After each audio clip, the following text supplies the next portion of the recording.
come back to you.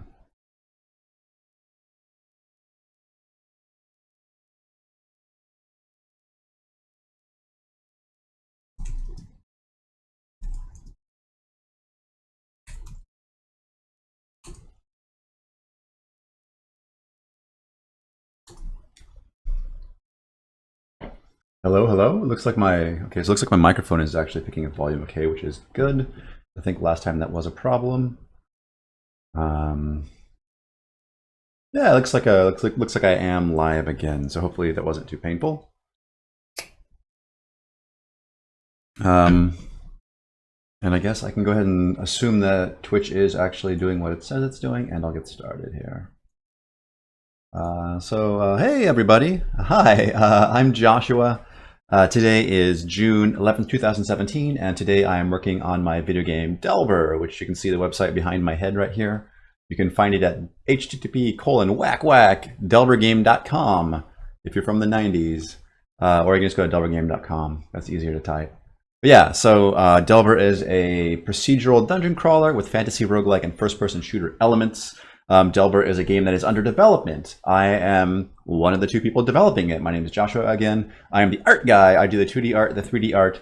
I also do some level design. I do some programming. I do whatever's required on any given day because we're a small team and we have to play lots of different roles. So if you want to support us, you can certainly buy it. We're in early access on Steam for $7.99. And also there's a Humble widget. You can buy it there for $7.99 and also get a Steam key. Just let you know that the Steam build is the most up-to-date build. Once we release later this year, our plan is to update on, I guess, bring all the remaining the platforms, marketplaces up to the current version. Okay. Hey, Javier. Cool. So let me just get going, right? So let's let me switch over to our main branch here.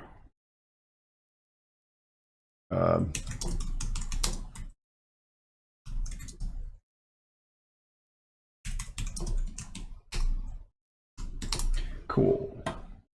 Yeah, so I still am working out of my feature branch, though Chad did merge in most of my code changes. The art asset changes still live in my branch. So let's go ahead and just do a git log. Yeah, and actually these are most of Chad's changes from the main branch, so I can just kind of cover them here real quick. I guess I've been working, but I haven't been terribly productive. Yeah, so maybe I can change that this week. I don't know. It was kind of a tough week. Yep. So Chad has been playing around with particles. If you follow Chad on Twitter, you see that he's been posting some interesting stuff. So particles can set it in color. Particle lerps fade better. Now we can do arbitrary shaders on sprites. So he's doing these cool shaders that allow us to animate sprites with a shader versus doing a frame-based animation, which is cool. Which kind of takes some of the onus off of me and makes it easier to just make quick little animated particles. Yep, so fancy dust shader and dust puffs to use it, which is kind of cool. Explosions use the dust shader. Yeah, more dust stuff. So I can show that real quick. It's kind of, it might be too fancy for dust, but it definitely illustrates the thing that we're going for. Particle emitter mode, where it picks one particle at random between the start and end range. Explosions to new dust particles. Beams make new dust particles. Yeah, so he's all about the new dust particles. I guess that's the thing he's into right now. Spark shader added a test particle effects bin level. So this looks like the level I should probably open to show this stuff off. Dust and spark shaders do some self shadowing, and monster hitbox uses spark shader now. Cool. So let's launch the editor and take a look at the new particle stuff.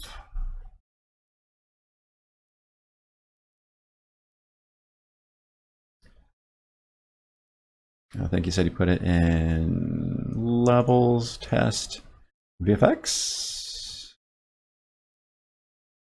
What did the commit say?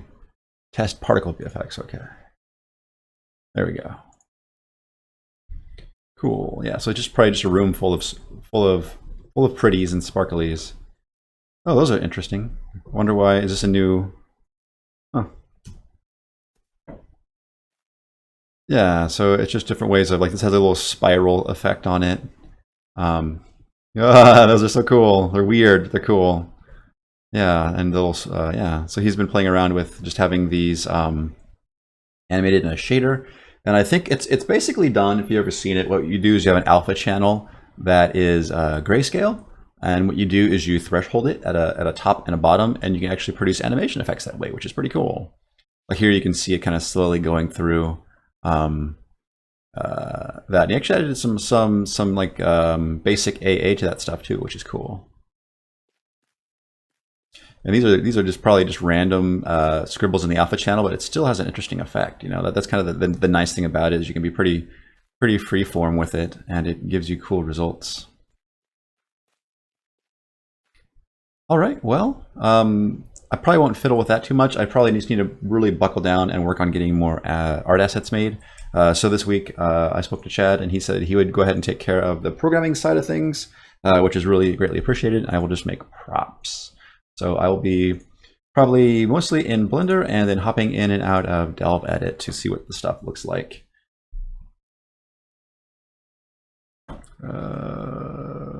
What branch am I on? Oh, I switched to develop. I'm sorry.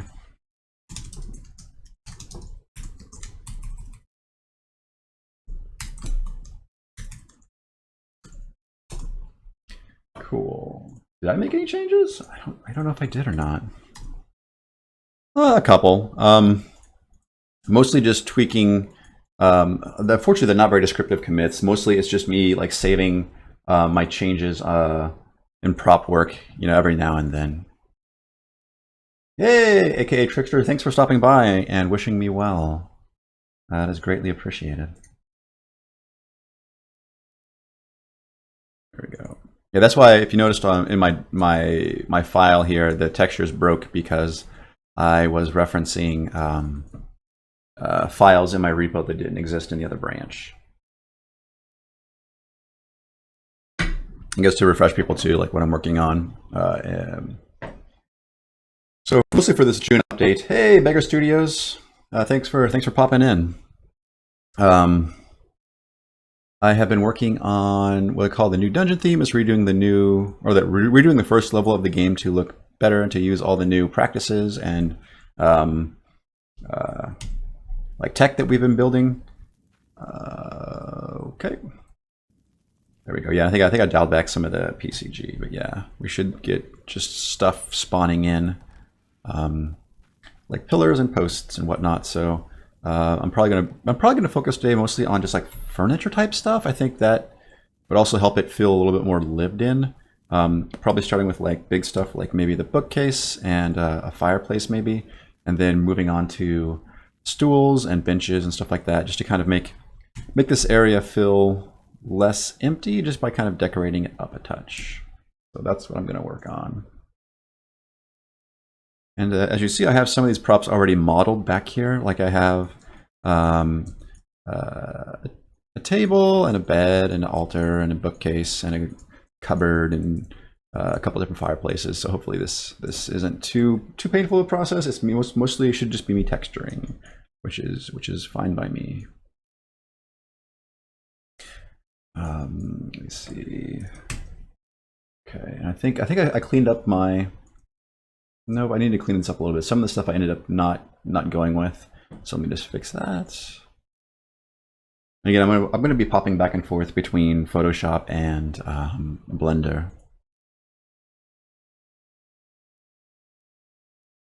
For some reason,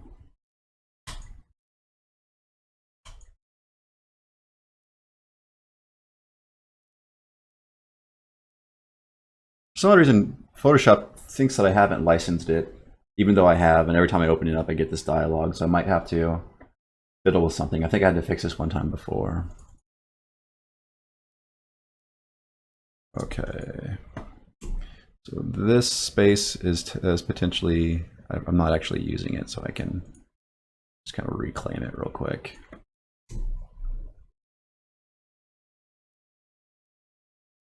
Oh, but not that much.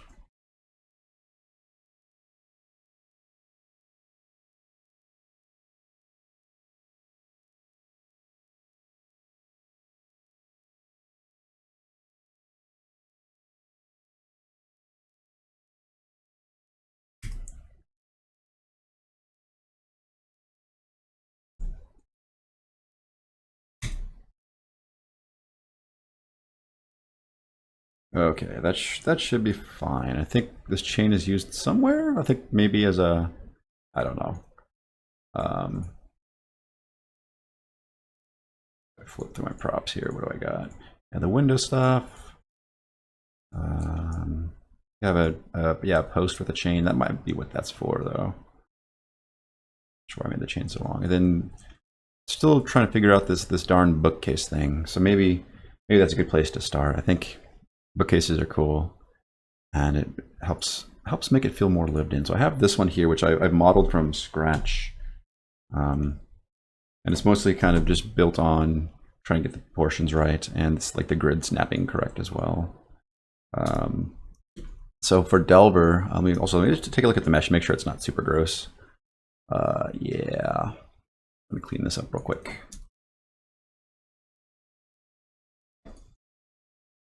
Let me see, I just need to start dissolving stuff.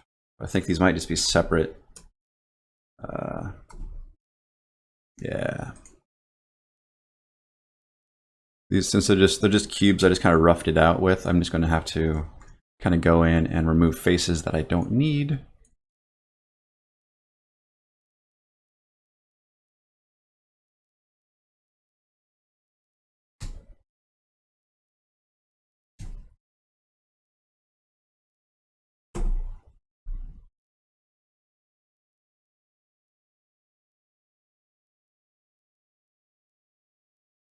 Let me fix my snapping. My snapping should be set to increment. Snap that forward, and then I can grab these two edges and just move that back. Just trying to fix this geo here so I can just start removing stuff I don't, the geo I don't need to have in there. Let's see.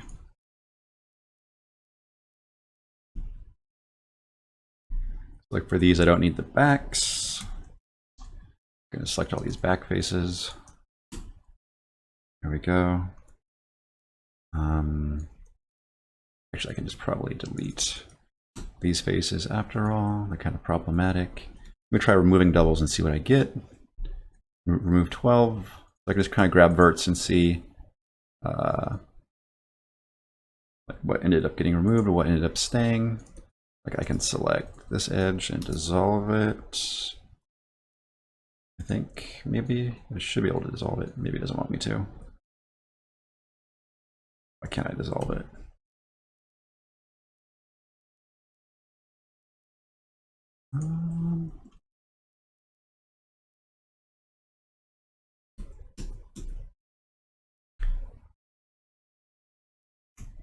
Because these still have faces, don't they?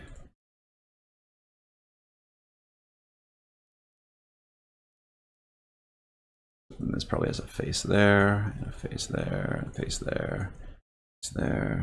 Delete those faces. Remove doubles.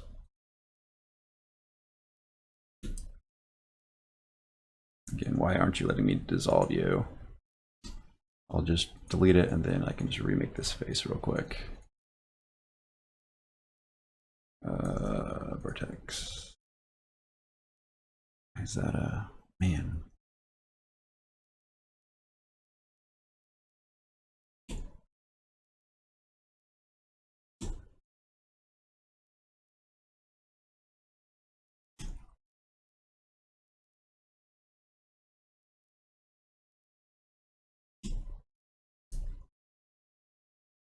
Okay. Again, I'm just making selections and just moving stuff around to see what actually is. There we go. That one dissolved just fine. So I got an extra edge in there somewhere. Okay.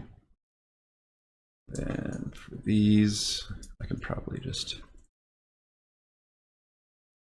there we go.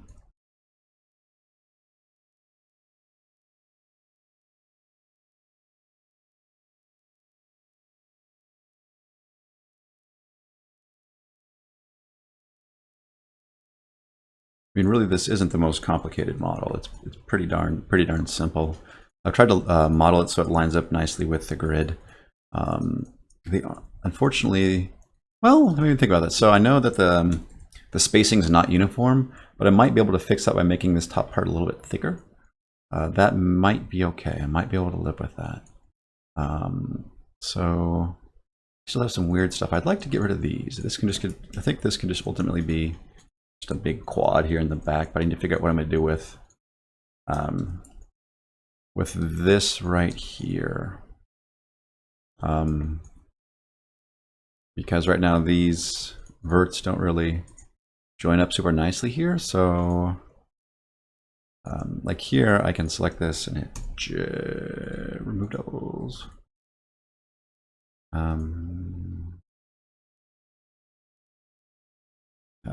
How to fix. Grab this face and rip it, and then grab the vertex. Yeah.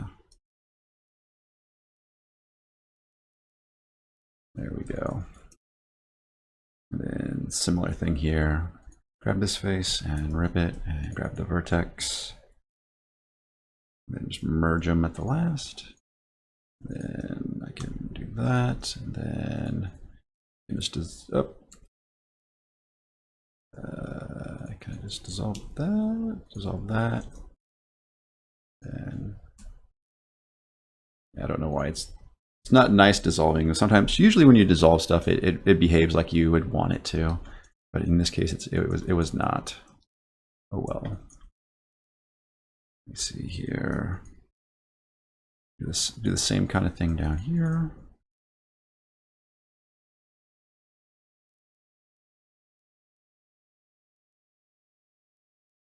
There we go.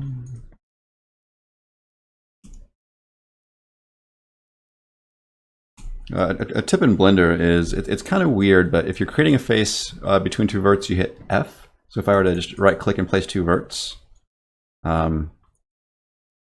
I can select this and this and hit F, and it will join them like this. So I can make a little triangle, and then I can select these edges and hit F, and we're all good. But the weird thing is it works a little differently for the interior. So if I wanted to cut a triangle there, if I were to hit F, it still works, but if you look, it just creates an edge between the two, and it actually doesn't split the geo. So I have, you can see here what it's doing. What I want to do is instead hit J to join them, and then it behaves as you would expect. It's a weird little quirk, and I'm not quite sure why that functionality is the way it is, but just be warned. If you're trying to join verts like that and you get weird results, you should probably check that out. Okay, so now I need to figure out. So the question is, do I even care about the shells? What I could do, could just make the shells modular, I suppose. So let's hit Y to rip them, and then we just hit H to hide them.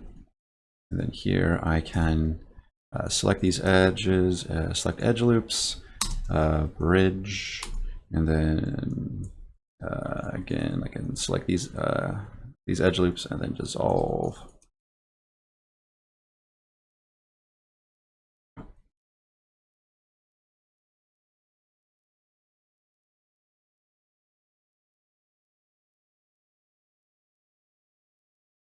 Okay, so this is pretty simple geo. It should be pretty easy to unwrap. And now if I treat the shelves as just separate things, it probably will be okay. We do some, you might get some artifacts with vertex-based lighting because these vertex don't actually connect in any meaningful way, so the lighting might be a little bit different. You might get some artifacts there, but that's, I can live with that. Hawaii says, what am I doing? I am modeling a bookcase, or cleaning up a model, and then I'm going to texture it. So now for Delver expects the origin to be at the bottom center of any given object. So cursor to selected, and then I'm just going to set the origin to the 3D cursor, and then you can hit Alt-G to clear an object's transform, or its translation. And this works for like if I were to scale it crazy, Like I can scale it really wide. If you hit Alt S, that will clear out the scale. So those are handy things to do. It is for all the 3 transforms for location, rotation, and scale. You can hit Alt G, Alt R, and Alt S to clear those out, and then just reset them back to their defaults. Okay. So let me see this. I'm trying to see like what.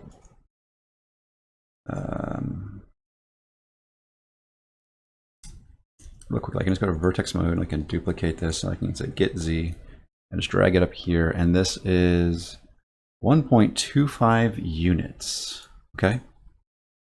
Let's just delete that vertex.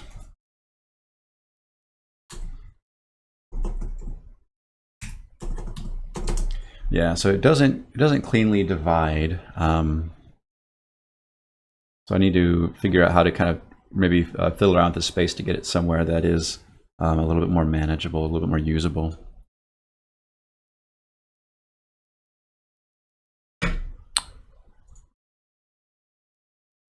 So right now this is 1, 2, 3, 4, 5, 6, 7, 8, 9, 10, 11 pixels. 1, 2, 3, 4, 5, 6, 7, 8, 9, 10 pixels. And 1, 2, 3, 4, 5, 6, 7, 8, 9, 10, 11. Which are all kind of odd sizes. I'd rather it be powers of 2 if possible.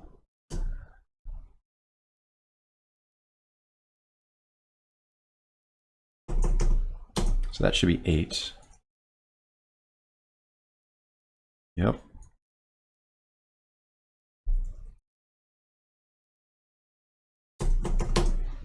That's also 8. I've already just Shift easy.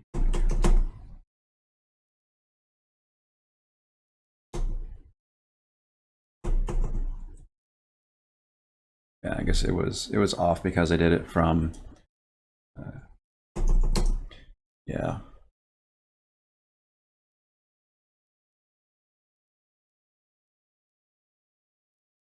I guess 1.25 doesn't really divide cleanly except for like by 5, I believe, which is too many. They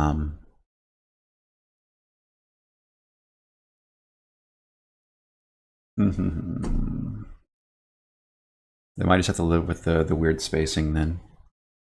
So if I move this one up by 2, 2, and this one,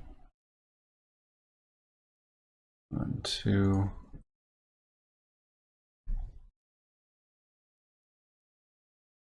One, 2, 3, 4, 8. Where that would be. I mean, it would be fine for me just to have a thicker border at the top, I think. Or I could thicken up the top and bottom border. I think that would also be equally fine. 1, 2, 3. Wait, scoop that up again.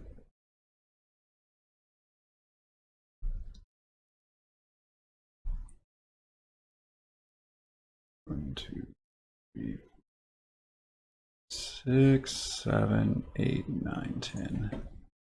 There we go.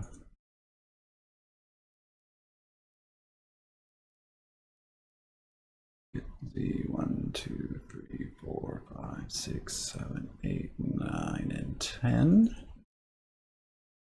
That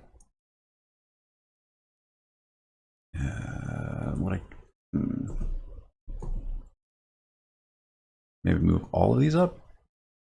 So there's a space of 4 here. There's a space of 1, 2, 3, 4, 5, 6. Let's move it up by 1.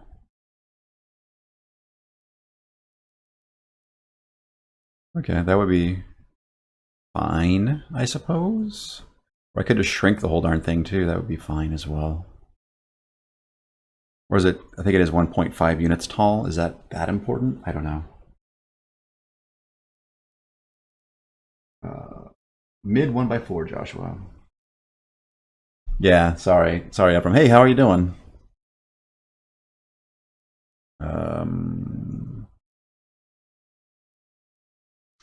I don't know if this actually needs to be exactly 1.5 units tall. I don't think it's that important. I can just do this and just probably live with it. I might make the texture a little bit weird, but it'll be smaller, so that's okay. Let me just throw a texture on this and drop it in game and see what it looks like.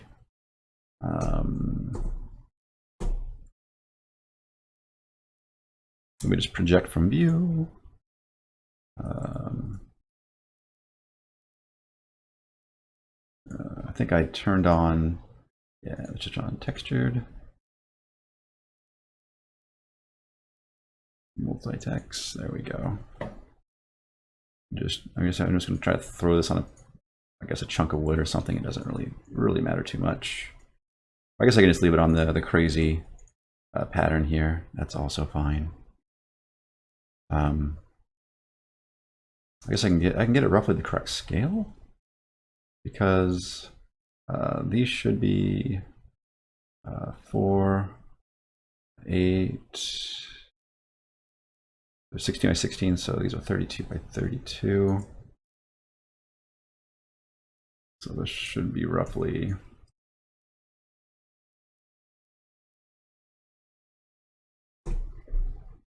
this would be 32. Wait, no, this would be 32, and then this would be 48, which should be roughly. No, I'm off on that one. There, I think we should snap these pixels. Something went wrong there.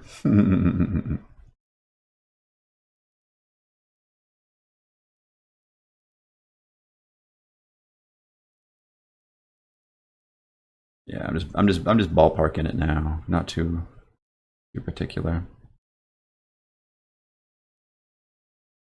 That's fine. I'll have to live with that for the time being. Okay. So let's export this. It should be set up already in the this. It's important that it's in the center of the world, based around the 0, 0 coordinate. And then export wavefront OBJ, selection only. Don't write materials. We do want to triangulate faces. And then where do I want to go? I don't know. Crazy. Users, Joshua, repositories, Delver. There we go, assets. Keep digging. Meshes, dungeon. And then I think I had a bookcase. Let me replace this one. Okay. And then let's pop over here. And I can't remember if I actually had we have a running instance of it already, but let me take a look. I think, do I have a bookcase in here? Yeah, I do have a bookcase defined for this this set I'm building.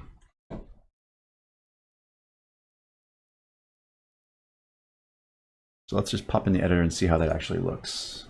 Hey, Mazonix, thank you for stopping by.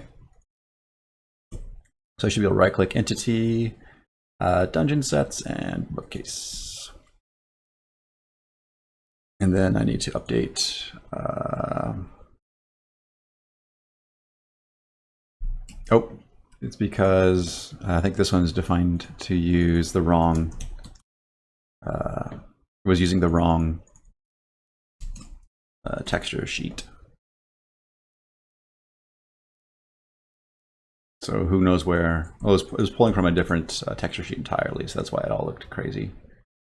There we go. I mean, this still looks crazy, but definitely it gives me a better feel for what it should look like. So let me file open, levels, test, new dungeon theme load. And then I can't remember if I still have it in the actual info.dat. Do I have a bookcase in here somewhere? Book. Is this for, where's this one at? Yeah, that should be the right one. My gen infos. Yeah, pilaster,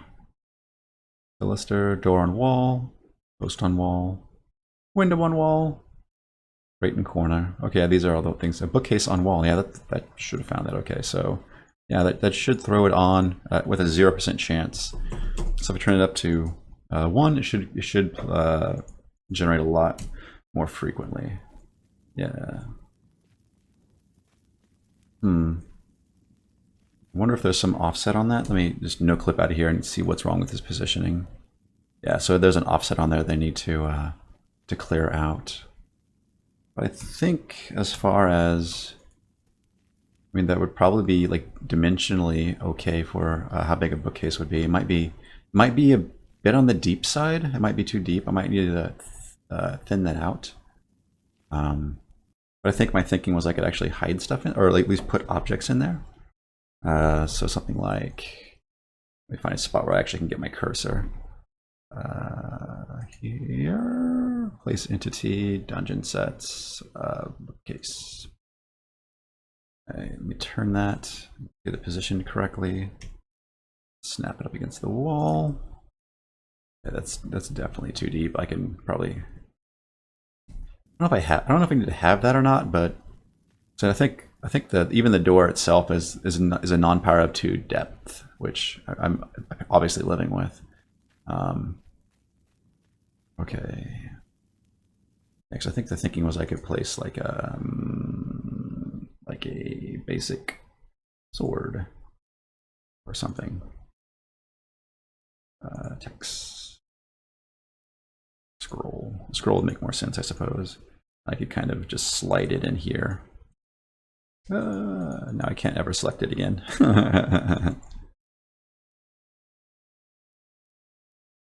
Or a book. Nope. There we go.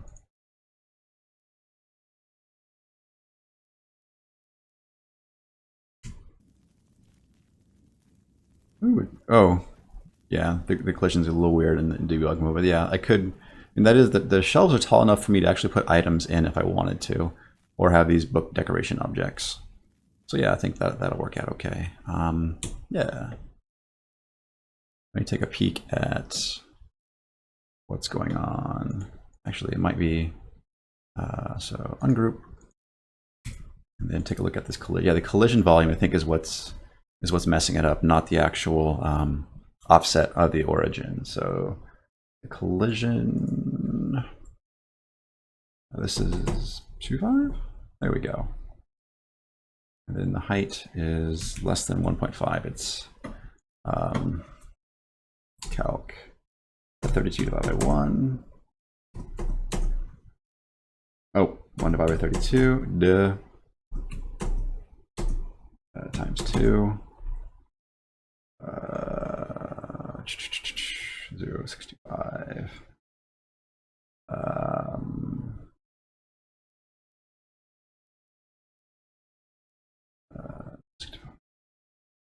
So it's 0.5 minus 0.065. 11875 should be the height on that collision. Is that right? That doesn't seem right. No, that's not right.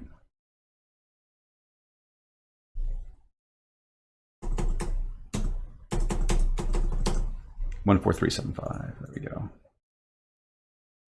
Must have fat fingered it. 4.75. There we go. Beautiful. So that is the correct collision volume on that thing. I can actually just update that on the fly. The editor does pull dynamically from this this file, so I can just make changes here, and then they will propagate. So this was 1.4375, I believe, and I believe this one was just 0.25. So now when because it actually uses this collision volume to place them on the wall, so this should fix the placement of bookcases on the walls.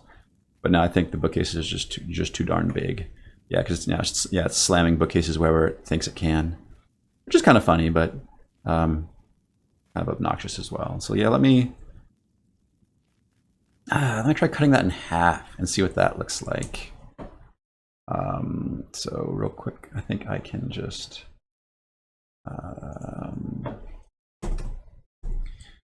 go into edit mode.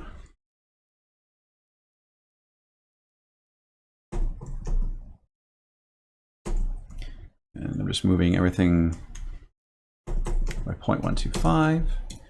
That should be correct, pretty sure. That might be too much. Let me, that looks right. That might be too much though, but let's see it. File, export, obj, bookcase, export.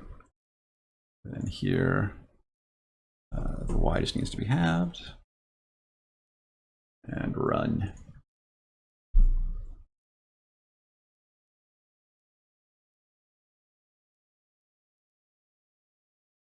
Thank you for the kind words, Doodle Demi. Hawaii Beach says, when will the update release? When I finish the work for the new dungeon area refresh. So I'm still working on textures and props. I have not built any new rooms yet. We have not done any work on the actual generator yet. So it's looking shaky for June, to be honest with you.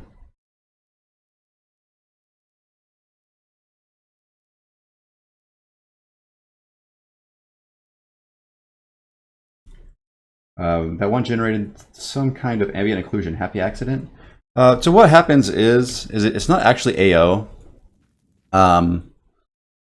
So the mesh, so any given mesh, its lighting or the vertices lighting are determined by the lighting of the tile that it lives in.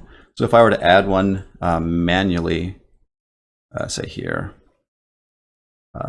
bookcase, then I flip it around, and if I line it smack up with the wall, it's actually calculating the lighting for those vertices as if they were out here in the darkness. And if I just pull it inside the world just a touch and hit play, then the vertices get the correct lighting.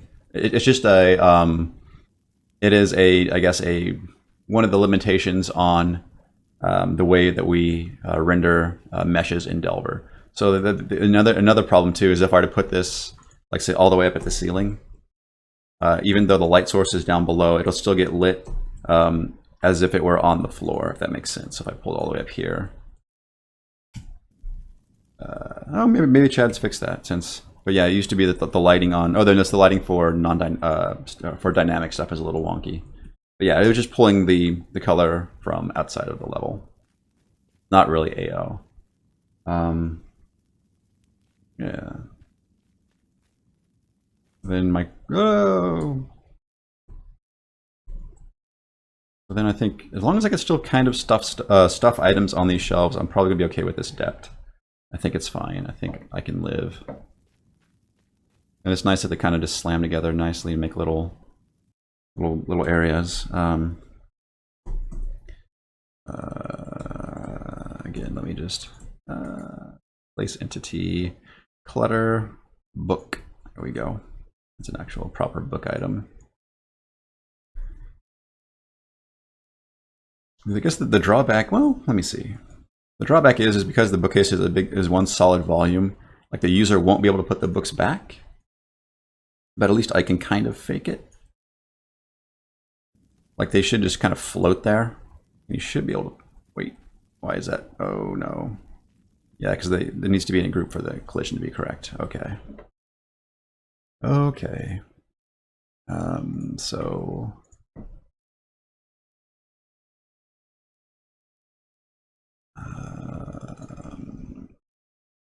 Yeah.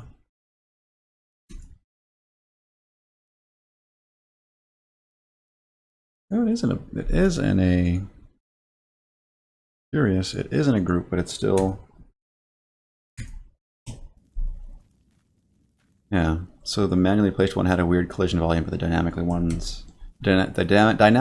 placed ones are okay. At least I believe. Yeah, they feel okay as far as me rubbing up against the bookcases.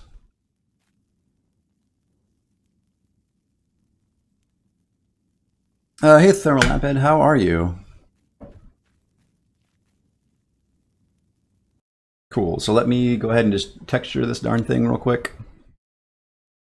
It's going to eat up a lot of texture space too, because it's substantial.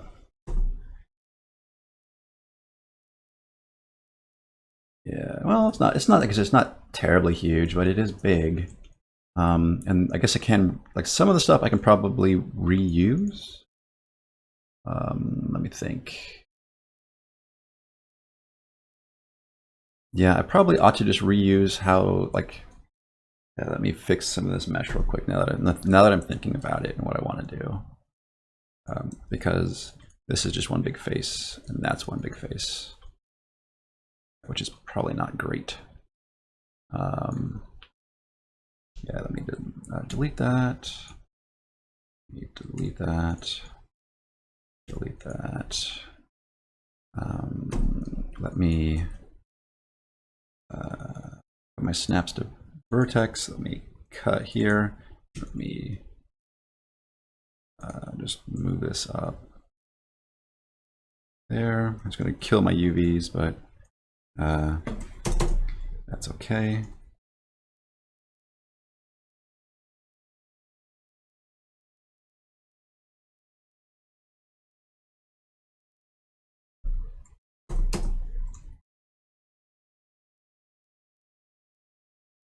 Remove doubles.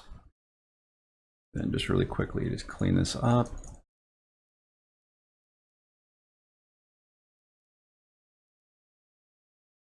Oh, yep. Hey, Michael.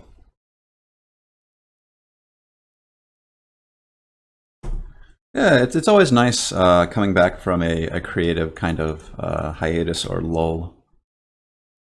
It's nice to hear that you're back to making stuff again.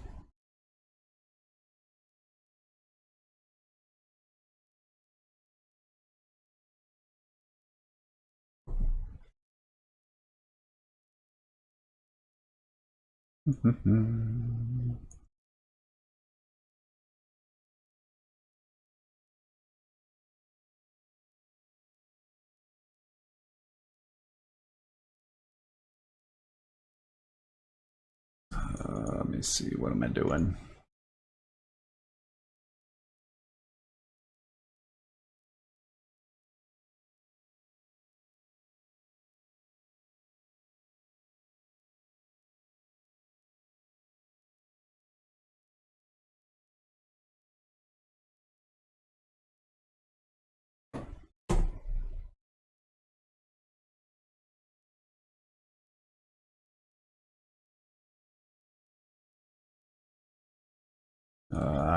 I guess to answer my own question, I am quickly remodeling this so I can make use of some of the fact that this is like repeating geo, that I can just make a little modular texture and get more reuse out of it, because the inside of the bookcase doesn't have to necessarily be unique.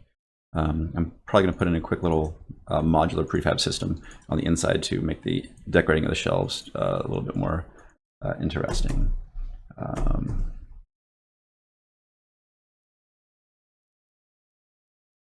So let me see. You project from view, because those weren't perfect UVs anyways.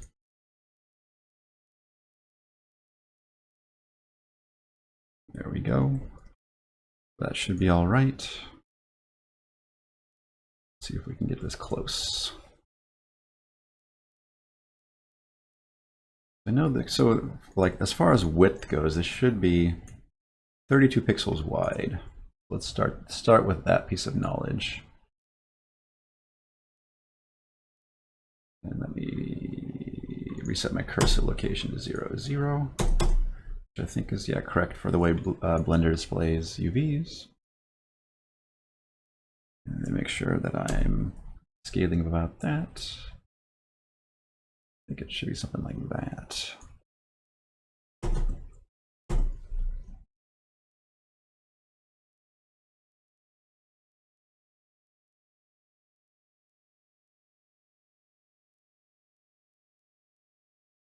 There we go. That seems to be correct. Yeah, and it's 2 pixels shy of being 1.5 tall. There we go. Nice. I guess while I'm still thinking about it, like I think the depth on that did feel okay. That was like my whole point, is changing that, was making it not too deep.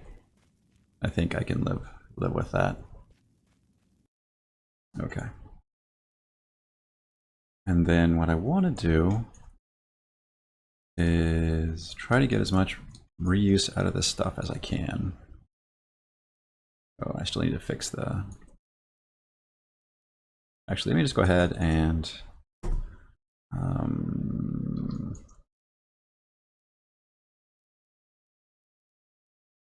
dissolve those.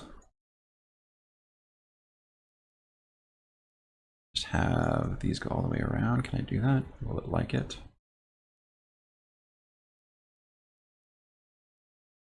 Yeah.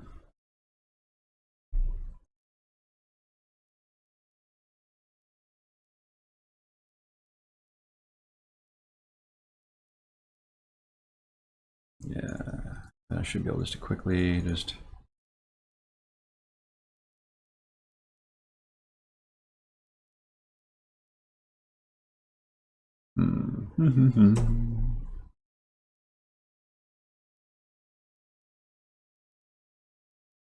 Yeah.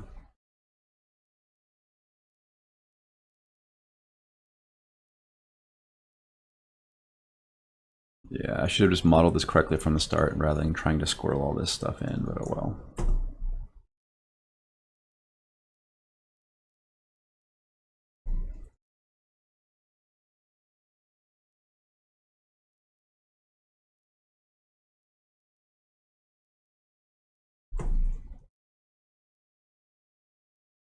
Okay.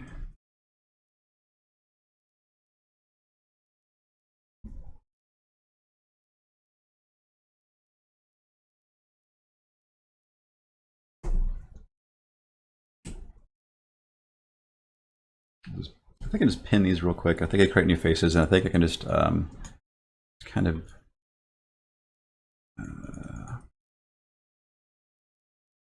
I think there's some unwrap method that would make my life easier. We'll see. Actually, these seem to be doing the right thing, which is unexpected. Wow. Okay. Well, that was either by luck or by design, but that ended up working out okay. Okay. Real quick, I just need to make sure these are all snapped to the vertex. So Shift S, snap selection to grid. Over here also, let's hit Alt P to unpin them. And then Shift S, selected to pixels. And that should make everything nice and line up that way. And then now I can worry about the modularity stuff, because basically, you know, these sections repeat 3 times, and then these sections repeat as well.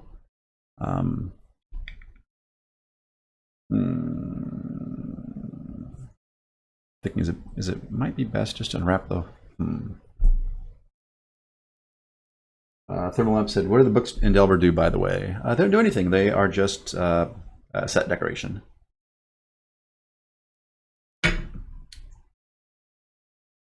So I guess technically even useless items do have some uses.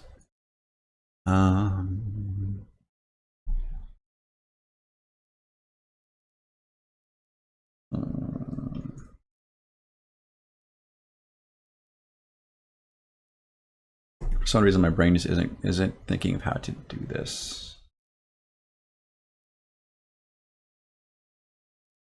So I want to.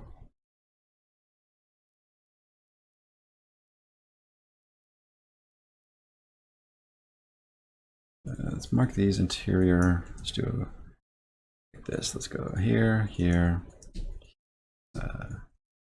here. Control E, edge rings. I think I'll do what I want. Yep. Control E, mark seam, and then face. Increase that selection. Then I can hit U, and then I can hit follow active quads, and that should just nicely unwrap them like that. Even though it's going to overlap different parts of our mesh already, that's okay. Same thing here.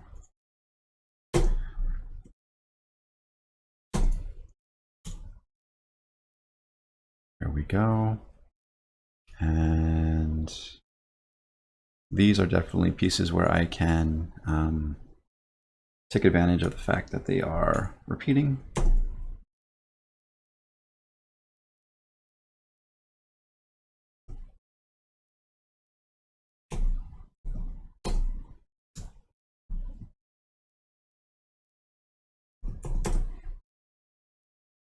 Did I get that correct? I did not.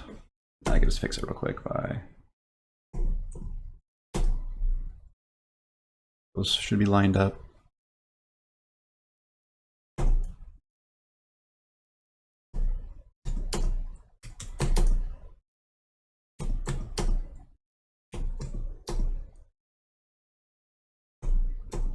Okay.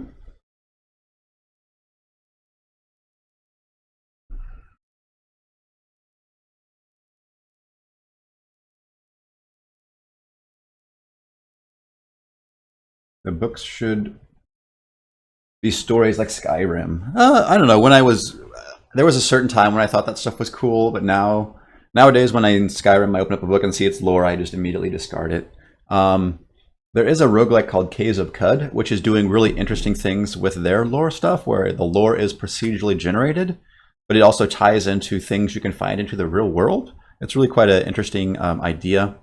The thing is, though, is the lore is generated by Markov chains, so it tends to be kind of silly or nonsensical, where it is technically like English, but it doesn't always sound like a human wrote it, which is kind of cool. Yeah, I haven't played Caves of Cud yet, but they're doing some really cool stuff with it.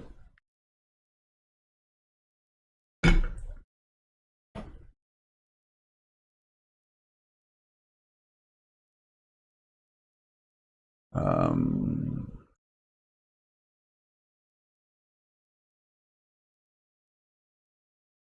okay, so let me select select these, and then ooh, one of these is off. One of these things is not like the other one. They all should be the same size. That's weird why it's...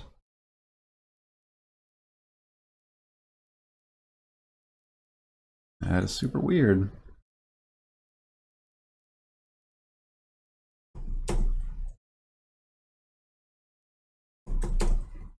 And then slide it over. Yeah, there we go.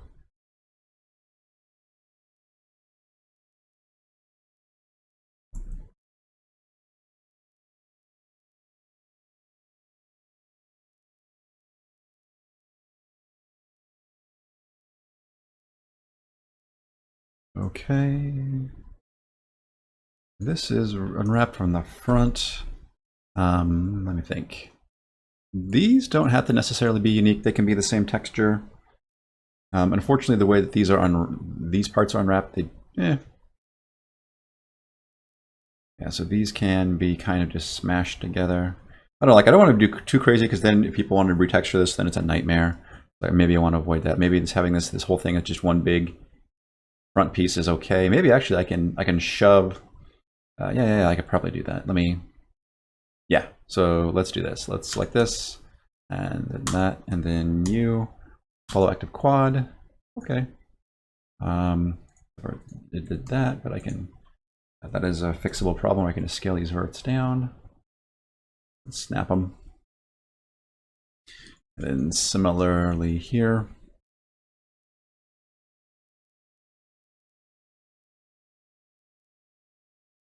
Just snap that out to the side. Same thing here. Okay. And then for these, I just want to scale x -1, and then just move all these over.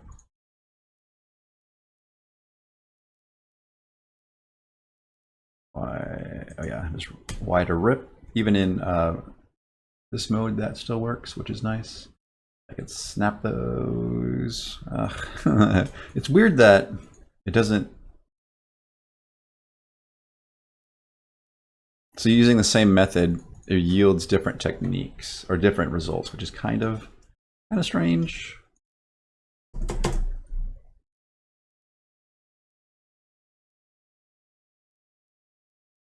There we go.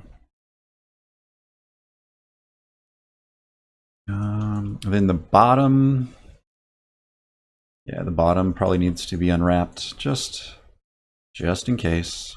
My worry is that the back of the bookcase is just going to be just a giant hunk of texture space that's just, well, I guess the back is repeating. Like the back is repeating, and maybe I can make use of that. I don't know. Like it doesn't necessarily need to be terribly unique. It just kind of needs to exist. Follow active quads.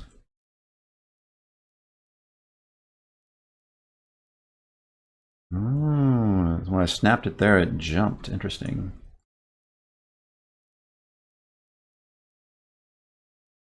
Okay. And here. Pop those over there.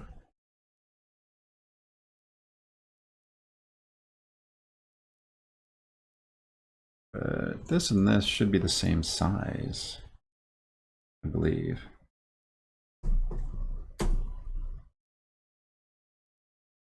So I don't want to. I just feel wasteful if I dedicated all that texture space to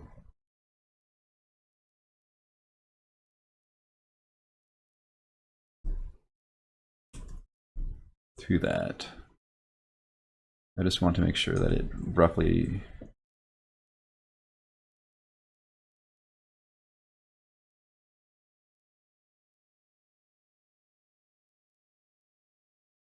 Okay, these are not the same size. Great.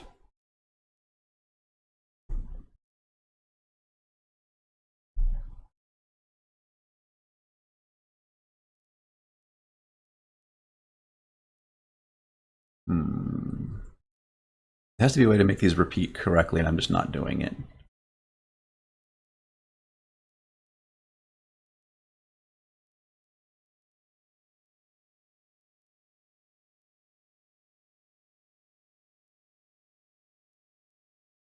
Okay.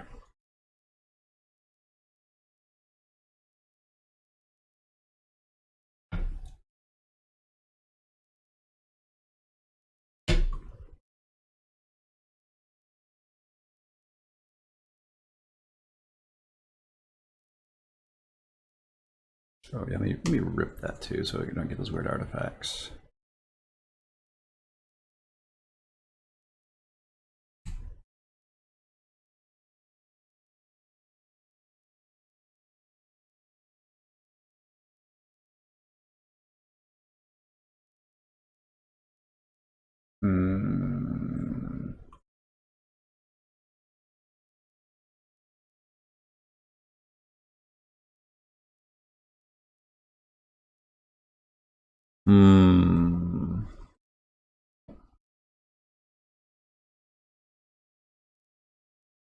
Yeah, maybe I made just. I think I made life hard on myself with this weird size. I think it's 18 pixels, 60. I think it's 18 pixels tall, which is gonna make, yeah.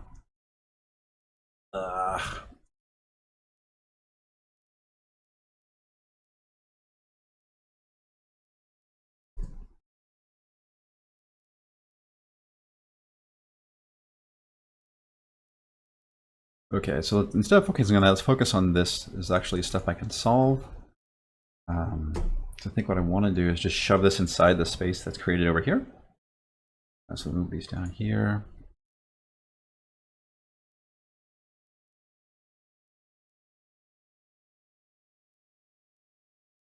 I want to snap them right there because they'll fit nicely, and that will make it easy to texture. And I think also similarly, I can grab these. I could probably shove them in the next one up.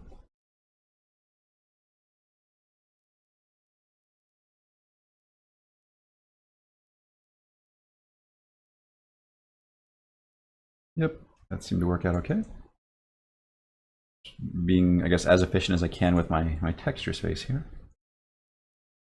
And those should be, yeah, those should squeeze in there okay. And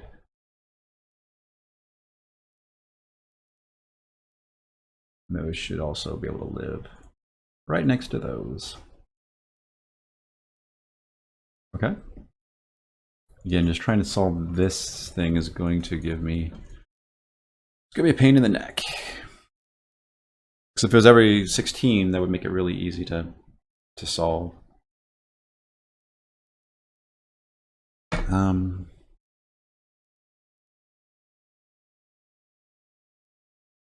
I guess for the time being, I could just leave it as one giant piece of, yeah, just let me grab this and just kind of position it up here next to the top. Yep. I'm not thrilled about it, but oh well. If I could figure out some clever way of fixing the back, I'll do it in the future. But that's a future Joshua problem. Oh man. Where to pack this into? Can it fit in here? Yeah, it can kind of fit there. Ish. Yeah, trying to find like trying to get all your UVs like nicely packed is a sucky game of Tetris, but oh well. Okay, that should be sufficient for now. In fact, it might be better just to grab this and move it there. Does it make sense?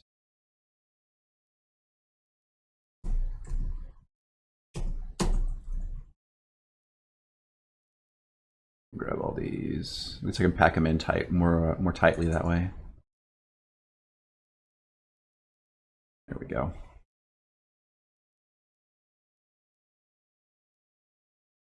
Oh yeah, I guess that reminds me too. I guess last week or the week before, I became a Twitch affiliate, whatever that means.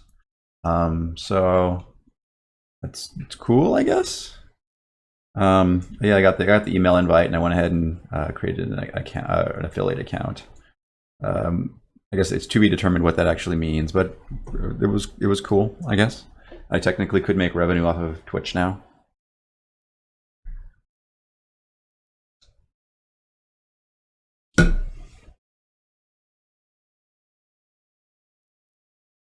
Okay, and we've got the bookcase going. Let me grab a chunk of wood as ref.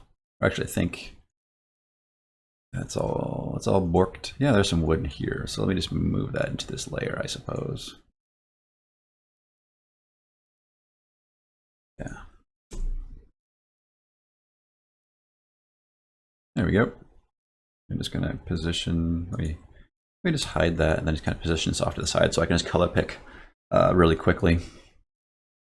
And I guess now it's the texture painting part of my stream.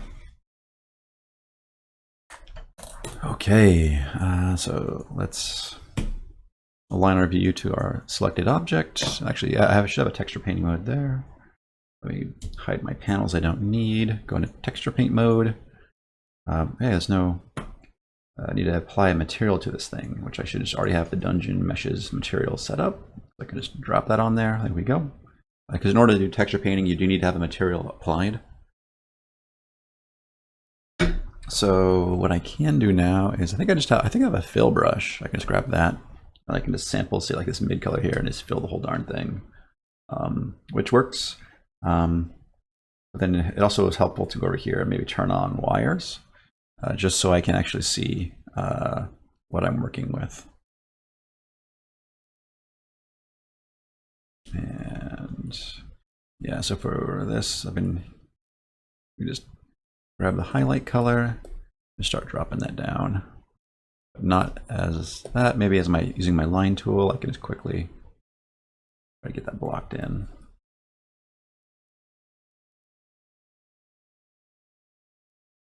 Also, I'm just trying to reference my other bits of wood here just to make sure. See, this one has a dark outline, and it does not.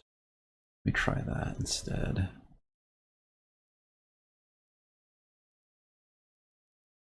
Do the dark outline, I guess, and see what that looks like.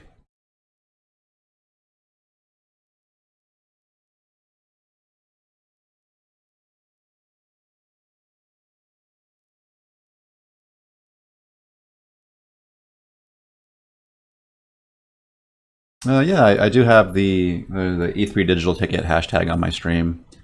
I figured why not?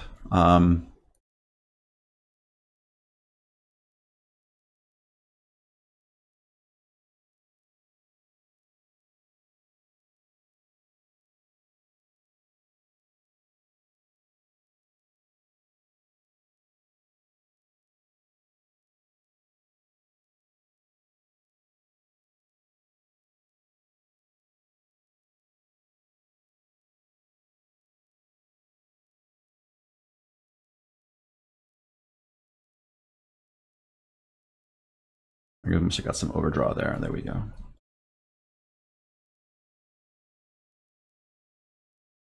Yeah, the line tool is handy for when you just want to have nice, straight, long strokes.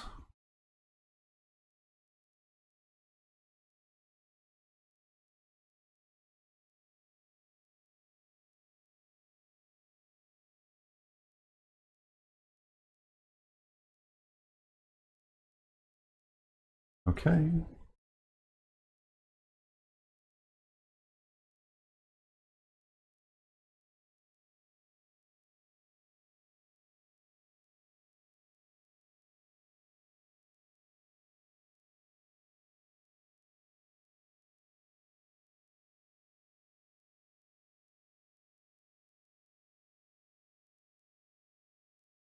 Just the nice thing about unwrapping it the way it is, I only have to paint these once and they will be done, which is nice.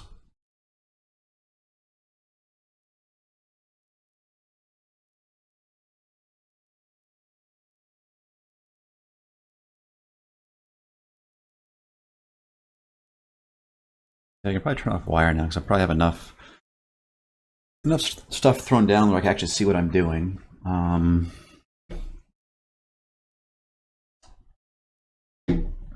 Yeah, let me go into object mode real quick and let me just grab some of these boards, I guess.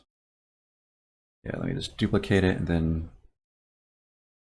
move it over to the layer I'm working on. Again, just for reference. Let's go back into texture paint and probably perspective mode again. Okay, so yeah, I kind of like maybe for the kind of do something similar for the background here. So like a dark either side. Make sure that goes all the way down, all the way up.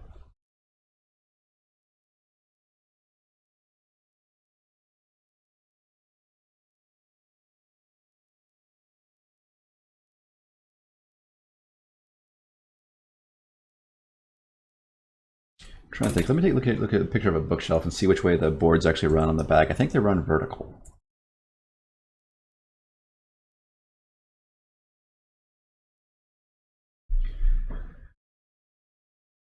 Yeah, they do appear to run vertical, which makes sense.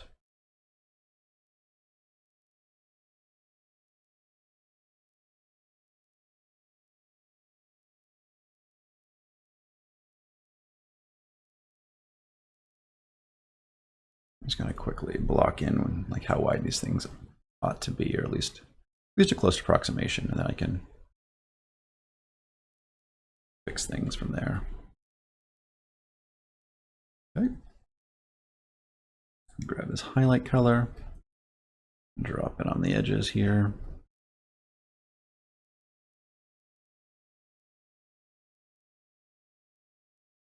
Let me switch over to my draw brush and start. Oh no, that was my fill brush, my draw brush. There we go. What do you think of my options? I probably should just turn on unified color. That makes sense. Why would I want a unique color per tool? That doesn't make as much sense. Except for I've been placing the wrong dark color there, though.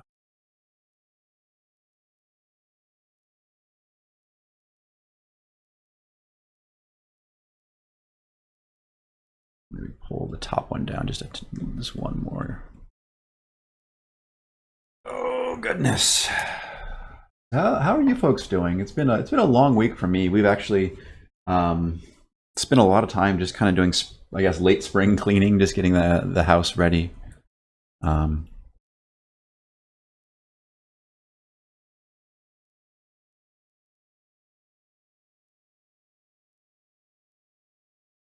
See if I can kind of paint in a bit of the board texture here, just so I have a little bit of some sort of wood stuff going on. I guess I can't have it too.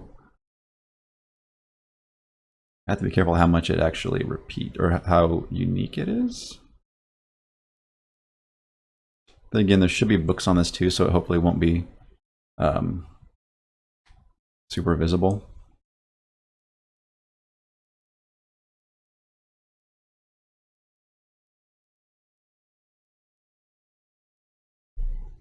Hey, Bluestone. Hey, at the most, thank you, folks, for stopping in.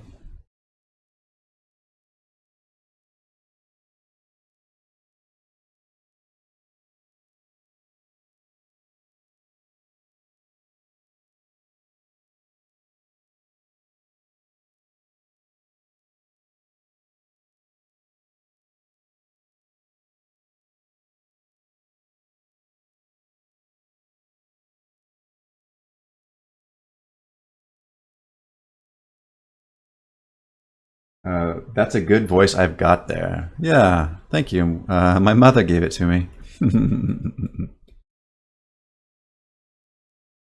um, oh, the Bluestone is saying, where did I actually learn to program the stuff for the Trouble in Cloudland game? Oh my goodness, yeah, that. That was the first game I actually ever completed, but it is also like, um, I was all just self-taught, so it is probably not the best example of how to program in Python, but it works. It's a game that still runs. You can definitely tell its age by the fact that it forces like a 4:3 aspect ratio. But yeah, it still runs, and it's still, I think, a decently looking game.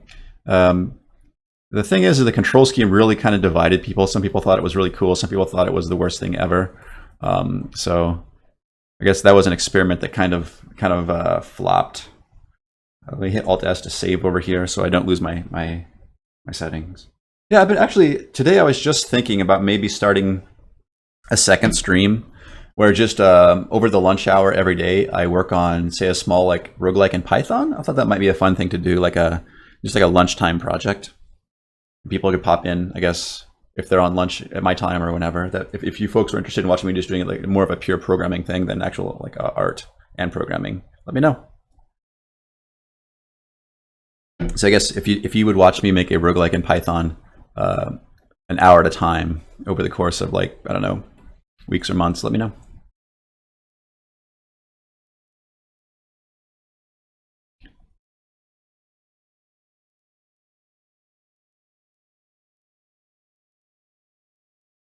Yeah, that'd be cool. Yeah, maybe folks could also follow along and kind of make your own as well. Yeah, I think I'll do that then. Maybe I will start it up tomorrow. Evram, my thought would be just keep it at least very traditional as far as like using ASCII graphics and stuff, because it makes it faster if I'm just focusing on programming and not on like graphics. But yeah, if you guys want to pop in and give me suggestions as to what to make, I'd be happy to hear it. You folks, you all have convinced me.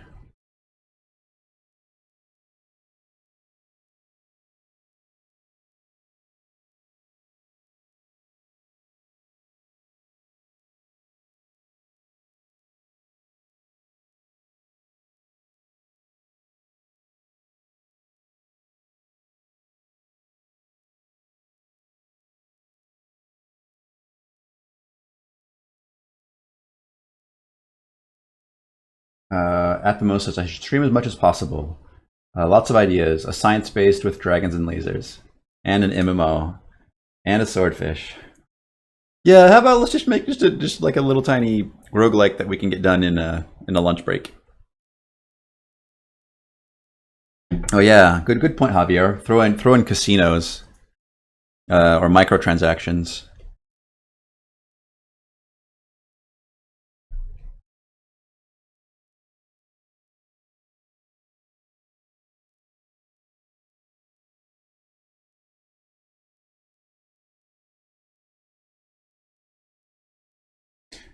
It's not looking super awful.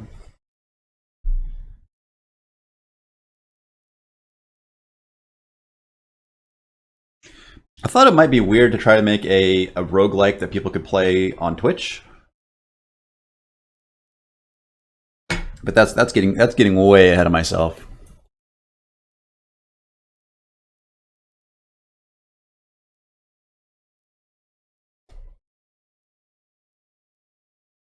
Yeah, so it will be probably every weekday then. Time box to an hour because it is uh, an hour roguelike thing.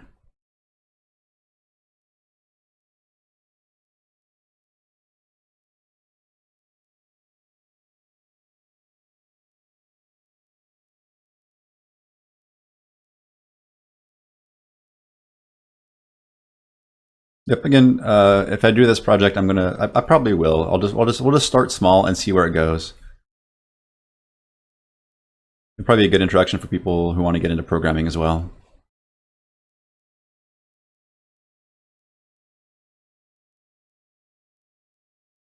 I think Python's a pretty easy language to get going with.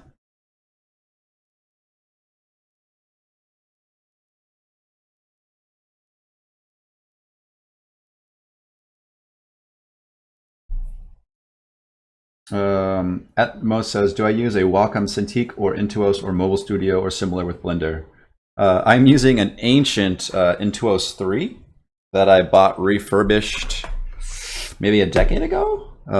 Maybe not that long ago, but yeah, it's an ancient tablet that it just won't ever die, so I'll just keep using it, which I'm okay with.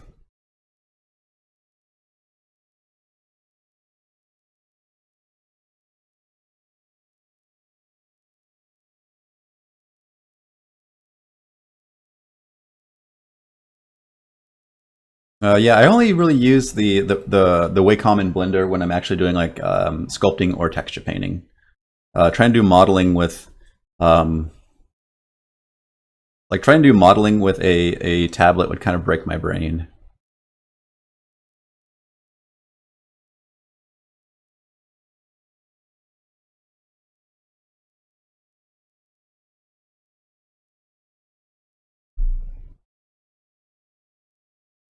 Yeah, cool, Bluestone. Yeah, I might not use Pygame. I think there are some already existing roguelike frameworks for Python that I'll probably just use. Try to make it pretty easy. I don't want to go too crazy.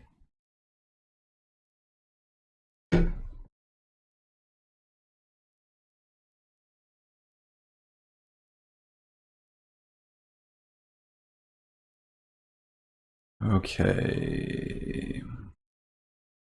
I just wonder if I keep keep doing these. Let's not do that. How much texture is too much texture on these bookcases? You know, like, will it start to just look like noise at a certain point?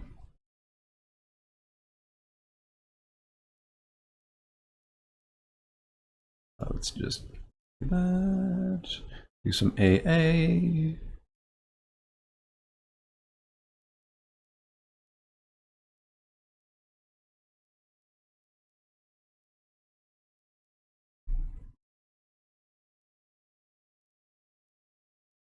Okay. Maybe just add just a little bit of variation on this outline here.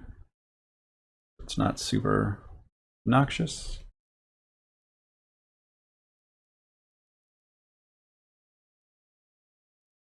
I think I removed a little too much there, but just fiddle with it till I get it how I like it.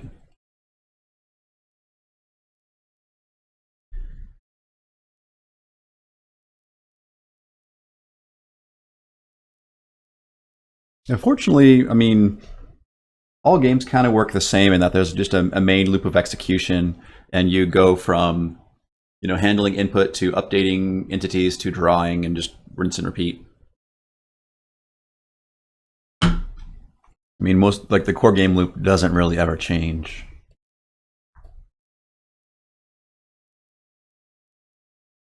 At most, take care. Hawaii Beach says every level should have its own texture. In regards to Blender or into Delver, yes, every level should have its own set of textures. That's kind of the work I'm doing for this this dungeon area refresh. Is that practice didn't actually start until the sewer, I think. So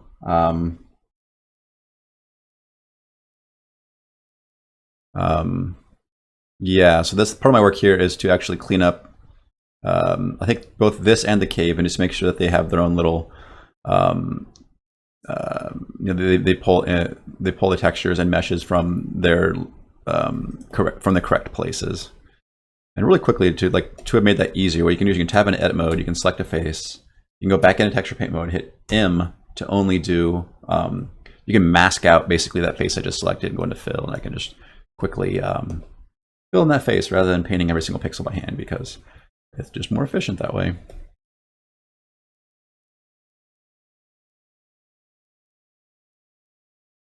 Yeah, no, Ephraim's right. Like, you can,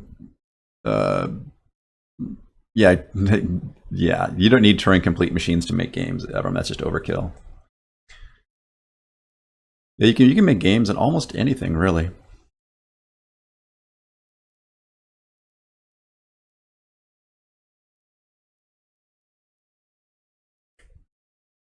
I don't know if I want to plan on improving the caves. That might be too much of a bite to take off, but I might at least want to shove their textures and stuff into its own set of directories, just so it makes sense.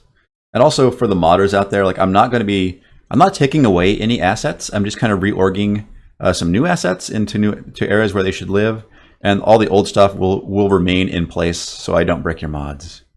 That is definitely something that we are worried about and trying not to do.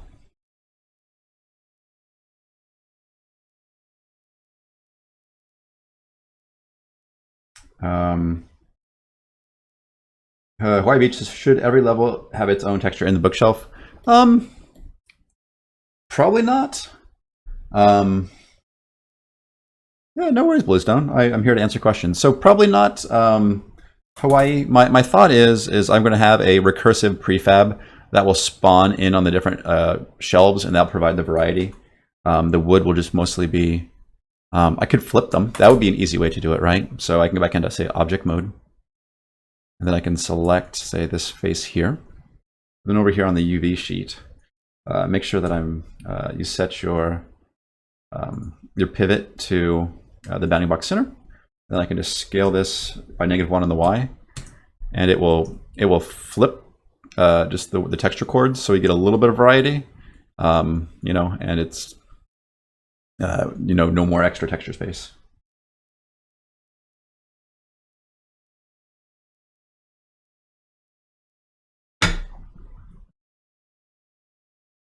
And I also do the same thing, like on this shelf here. I can scale it -1. And then you get just a little bit more visual variety without much extra work.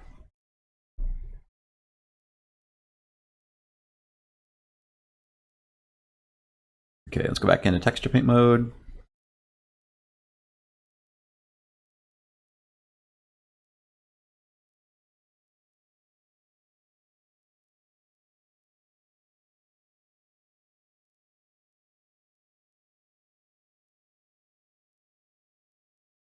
Actually, if these are actual, so if this is like a cap, I'm trying to fix how this texture works here. Weird, is it? Uh-oh. Uh-oh. I think I got my UVs. My UVs might be messed up. Let me go and fix that real quick. Isolate that and zoom in. Yeah, my scale for these are off at the front view. Those pixels are good. These pixels are not good. Oh no.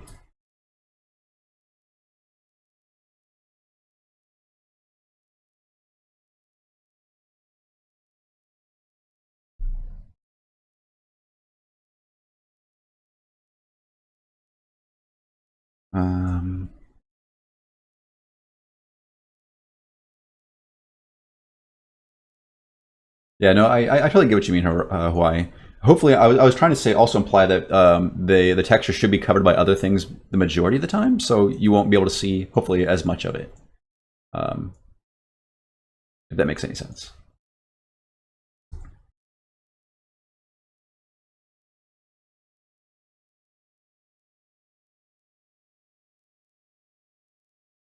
Okay. Yeah, so it looks like I'm off by, wow, quite a bit on this axis. Is that right? That doesn't seem right.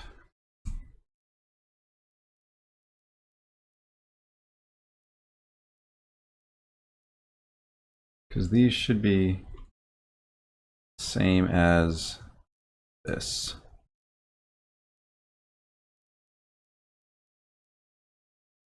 Oh. Yeah, it's off by... So is the... Yeah, it's off by a bit. Let me go the other direction then. Let me snap. Press it selected here.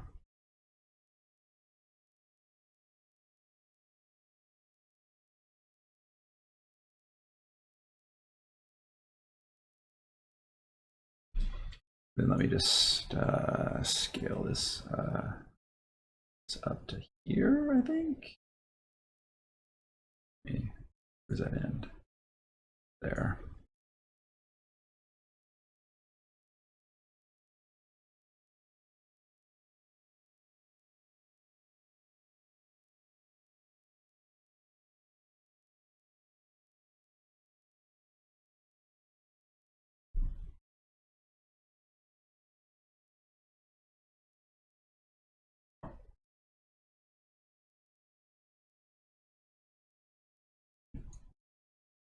I think I need to add one more pixel on the Y.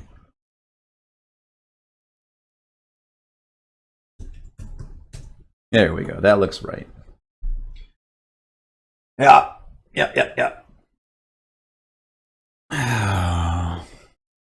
Thank you, folks. Appreciate the extra set of eyes. Fortunately, it's pretty easy to clean up.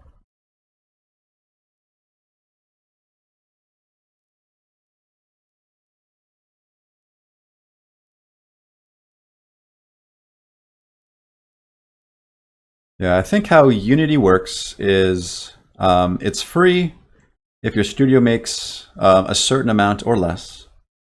Otherwise, you need to have purchased a pro subscription. And then I think Unreal, if you make a certain amount or more, you just owe them royalties forever. So it's slightly different models.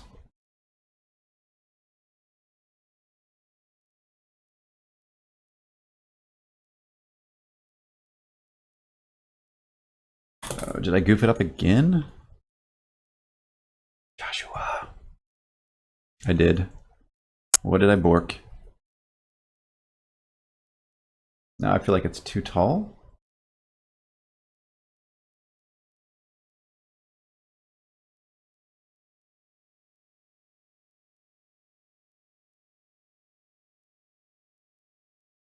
Yeah, let me do this. Let me go back into texture paint mode, and I'm just gonna lay down a dither so I can see what's going on.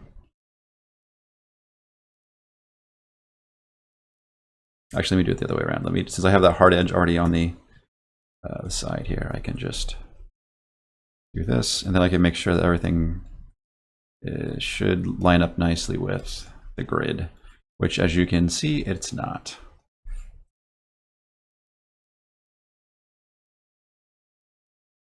Yeah, sometimes, yeah, a lot of times trying to have pixel perfection is a pain in the neck.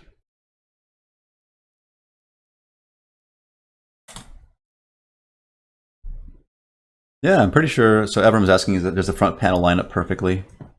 Pretty sure the front panel does line up perfectly, which is why I'm kind of perplexed why I'm having issues on the side, because I'm pretty sure that this and that this are the same length. They are. It's just maybe, oh yeah, see right here? This is probably what's going on.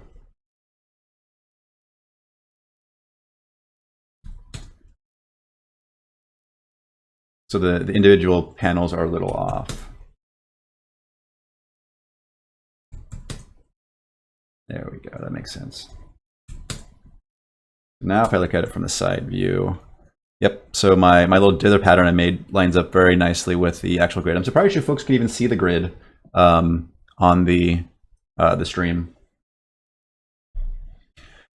There we go. Yeah, aligned to grid doesn't always.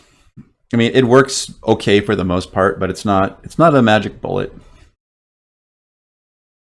So that's just a little technique I've developed to help fix those things and troubleshoot them.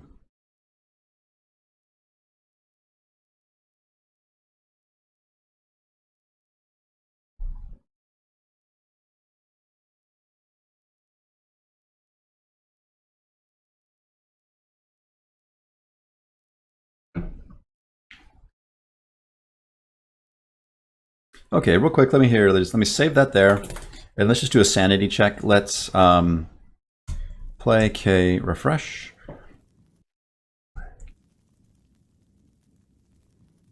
Yeah, let me just try. Let me hit Alt S, make sure I'm saving this out. Oh yeah, let me also make sure file. Let me re-export my OBJ file too, because I've changed the UV coords, and that's important to export. Because it probably was updating the texture, it's just that my chords were way off in the middle of nowhere. And then let's run the editor again.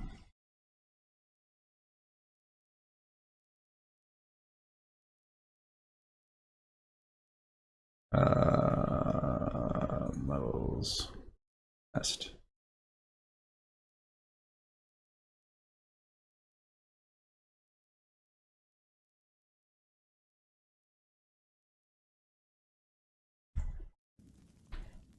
Yeah, I think that's starting to look okay. I mean, obviously the unfinished texture parts look a little odd, and the fact that it's empty is also strange, but it should be easy enough to decorate up. Let me again just place entity, addition sets, bookcase, and just rotate that into position. Nope. Let's slam it against the wall.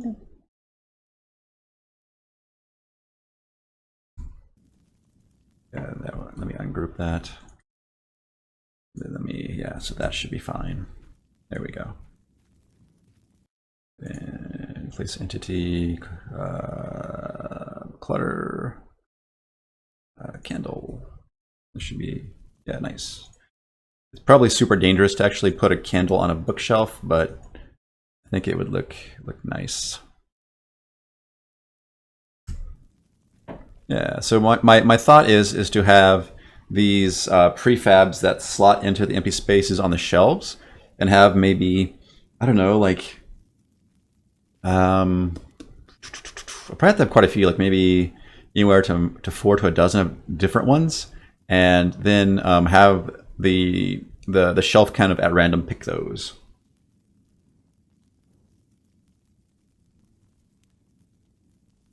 Bluestone, I have no idea how to make a Python mobile app. Yeah, no, definitely the way that we handle shadows is they will definitely bleed through. That's true of any geo though. It just happens that most of our geo is thick enough you don't notice. Yeah, it's just a shadow volume, so it's going to happen no matter what. Unfortunately, it's just the way we're faking our shadows and our highlights. Yeah, I think that would be workable. You know, and I could have clutter book. But also, I'm probably just going to have like mesh, like just like blocks of books as well as these individual ones as well. You know, just to try to decorate it up and make it look interesting.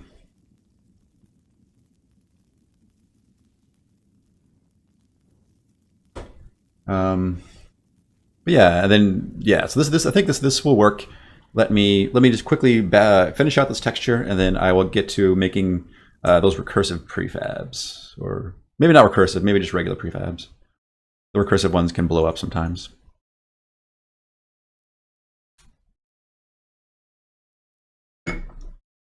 Bluestone, there probably definitely is a way. I've just not looked into it.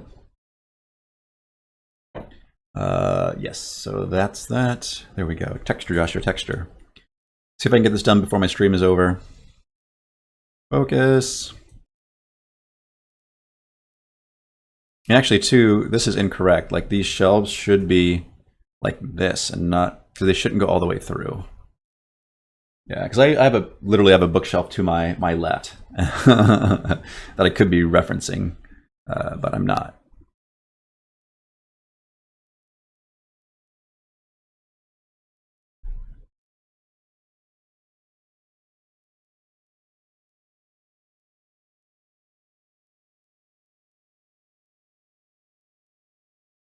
There we go. I think that makes some sense. Oh. Hmm. Actually, maybe this should go down as well. Maybe that's what I was feeling weird about it, that I couldn't put my I couldn't quite just vocalize why.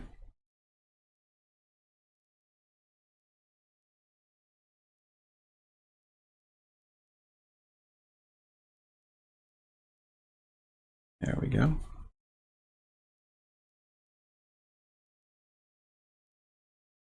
think that's looking all right. Should I leave the top like that? Maybe that's okay. But also this should make sense, so it should connect across the back here.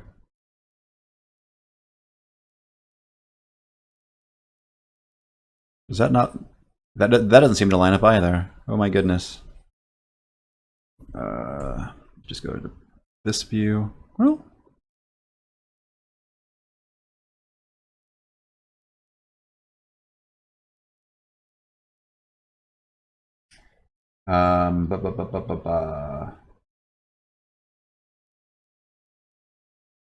They shouldn't be randomly generated.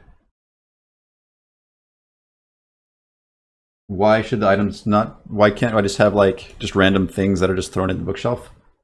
Like my thoughts are having a set of how do I say it? So like these ones, I don't know why they look so weird.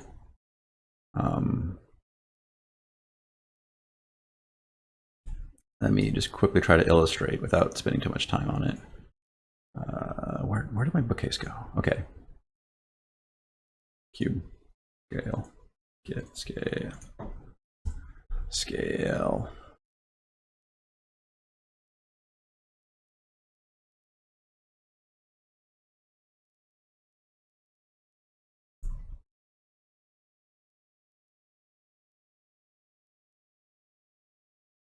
Okay.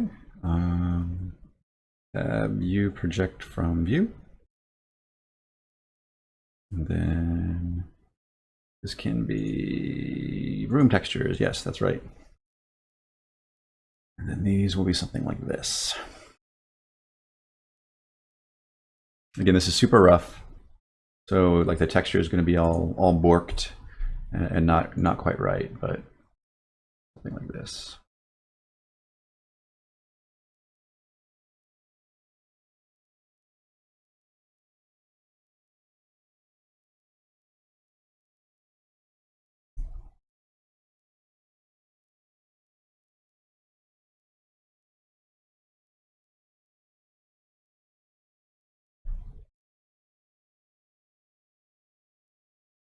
Right, so we have these book meshes that we can kind of, there'll be a varying size that will, they can get populated, on the shelves. And then also maybe in these empty spots, there's a chance an item may or may not appear. If that makes sense. It's not going to be just stock full of like sprites. It will mostly probably be these, this book geo stuff. And then occasionally, there might be a small chance for it to pop up a specific like clutter item or something, if that makes sense.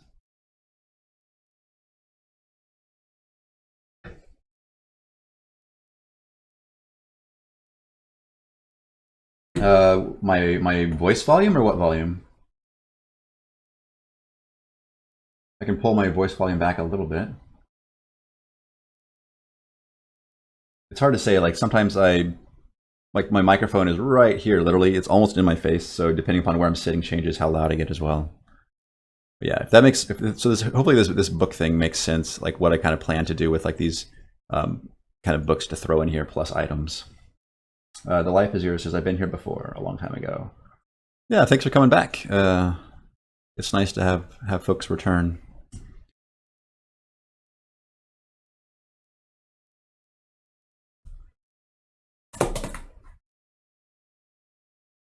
And Hawaii, let me know if that has fixed the audio stuff. Okay.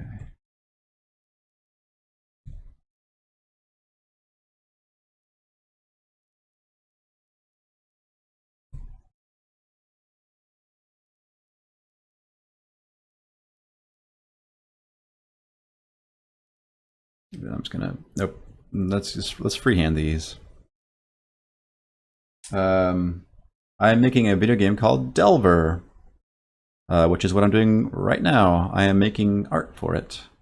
Delver is a procedurally generated dungeon crawler with fantasy and roguelike elements. Also some first-person shooter stuff thrown in there for a good mix. I can play a little bit real quick. Let me play like the last 10 minutes of my stream. I'll play some Delver and talk about it. I've been trying to be productive today. Sometimes I can get distracted, so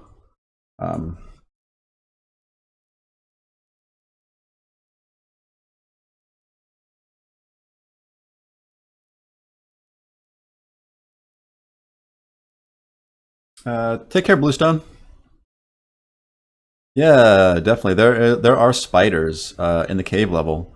Though one of our users was, pardon me, was very kind, and if you are afraid of spiders, he made a replacement for them. Replacement mod you can find on the workshop now, which is pretty cool. You replace them with scorpions, so I'm not sure if you're arachnophobic, if scorpions are much better, but it is an alternative, which is cool.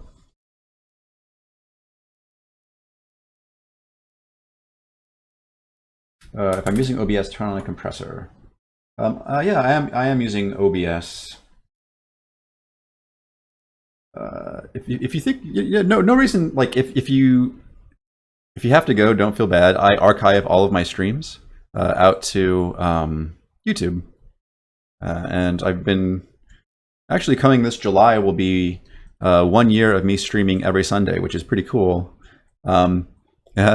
It's been kind of tough trying to make that happen because like I have a family, and sometimes they we like to do things on the weekends. So this is like a chunk out of my weekend that I take to work.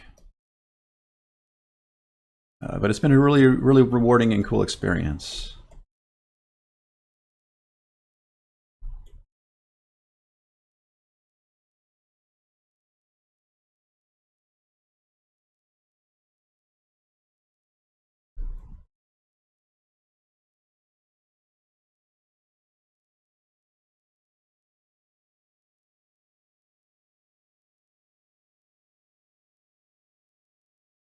But yeah, when does the E3 thing start? Sorry, I'm definitely out of the loop these days.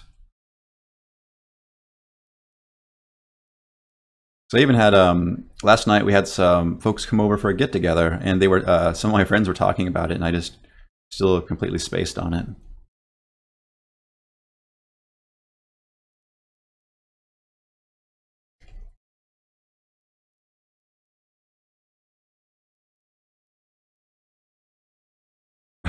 Delver at E3.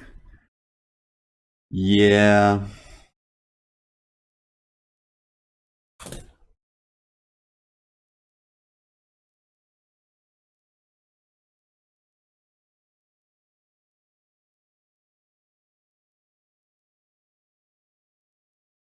Yeah, that's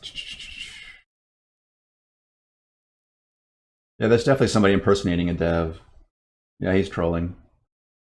Yep. No. So my plan is to try to finish up this dungeon area sometime this month, but it's going slower than I would like. Chad and I have spoken about that, trying to offload more of the programming to him so I can focus on getting this art stuff done. I apologize for my slowness, folks. I'm just trying to make sure that it's as good of a game as I can make, and sometimes I just like it means sacrificing like quality in certain areas that I just don't really want to do sometimes.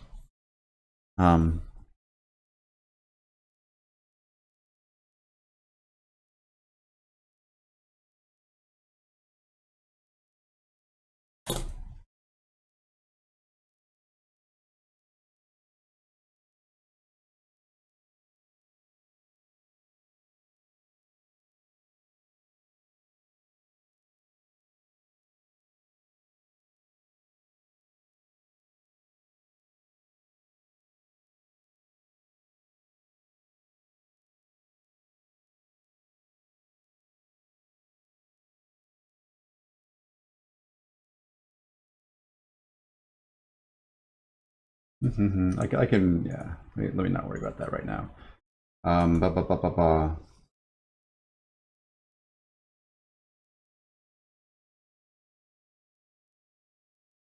That's the hope is when we do finally release, people do buy a few copies, and I can keep trying to do my own thing, like trying to be like an independent creative person, and like make money is hard to do. Um, and you know it's hard enough to do when you're a single person who doesn't mind skipping meals and stuff, but as a person with a family, it's extremely tough. But I'm very grateful for the opportunities that I do have, and I've met really wonderful people along the way.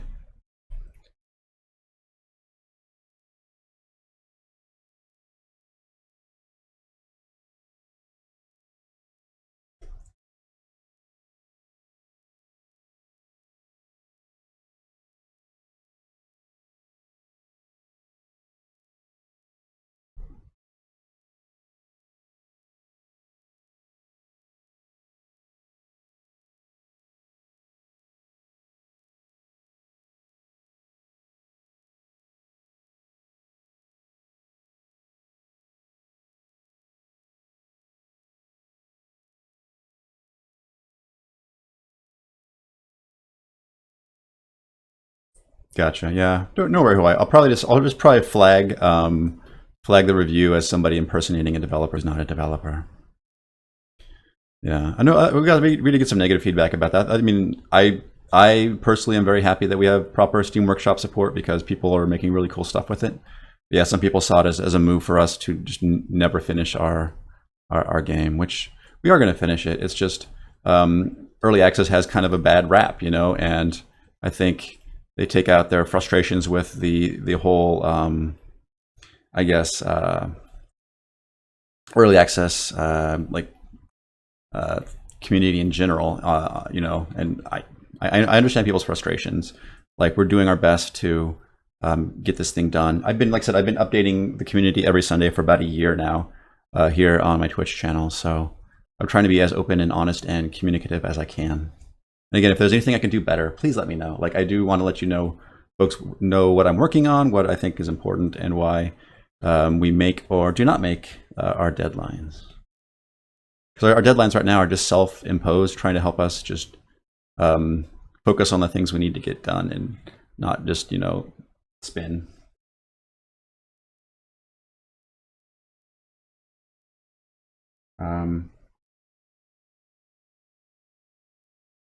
So Stinky West says, any tips for aspiring indie devs? Yeah, I mean, I guess the one that is the most true is don't quit your day job. Like I can only do this right now because my wife is employed and can support us.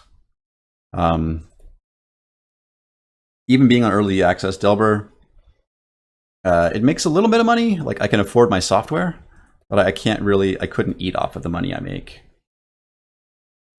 So like, like do have some way to survive if you're going to work on an indie project.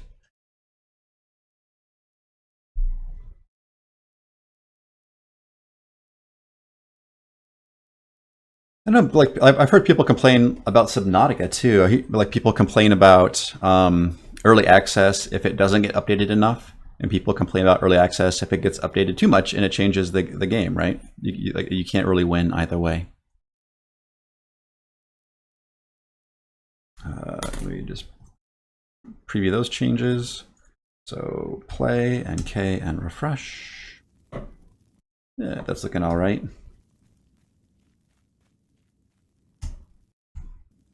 Come on, spawn in some bookcases. Or is it spawning them in? Yeah, spawning them in behind me. Yeah, these are looking all right.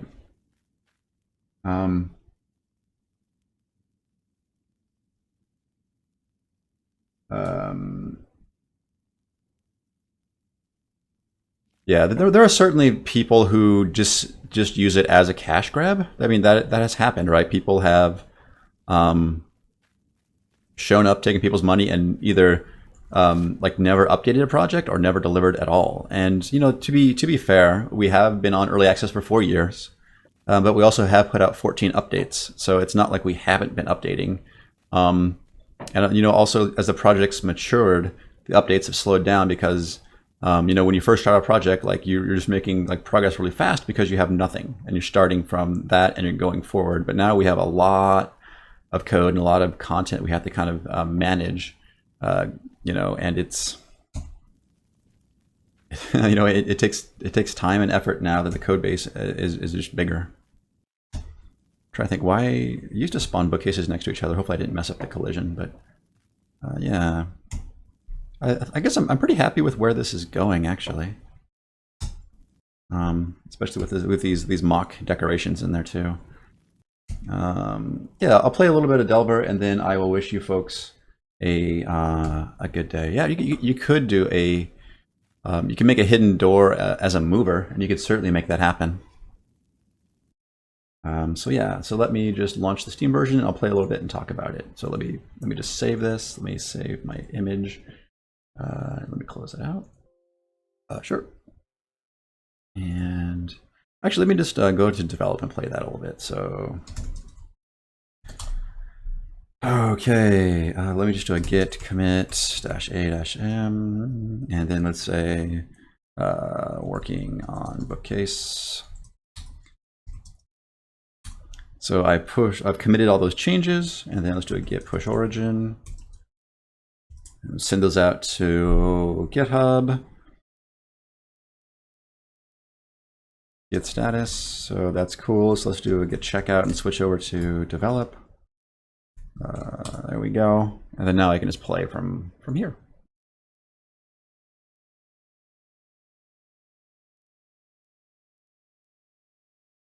Let me see. Yeah, no, I get that it is about. Well, yeah, that's the thing is, like projects in general failing to finish is not a new phenomenon. I think it's the fact that it's being sold as a product before it really is kind of odd. Like, you know, the number of games I've started versus the number of games that I've finished are, you know, I've started way more projects than I've actually ever completed. But it's, you know, it's the ones you complete that really kind of matter. You know, and I've committed, you know, to completing Delver, even though it's, you know, it's a big project. Oh, sweet. Okay, let's use that. And I think some folks jump into like making a game and they don't realize how much work it really is, because like the first, you know, like 3/4 of making a game isn't so bad. It's just that last little leg, trying to finish the thing up, is just work, and it's hard and it's slow and it's not fun. You have to do a lot of just like PR and stuff that is maybe not as interesting to you. Take care, Beggar Studios. Thanks for stopping by. Thank you, Edelan. That's very kind of you to say. I'm glad we haven't let you down. Like we are trying to make the best game that we can, with, you know, the resources that we that we have. Oh man, he's gonna kill me. And it's always nice to hear that, you know, people are enjoying the thing that we're making. It's not perfect, and we're trying to make it better. It probably never will be perfect because people expect different things. But again, trying to keep it a tight, focused little dungeon crawly roguelike thing. My focus is mostly on making it as beautiful as I can.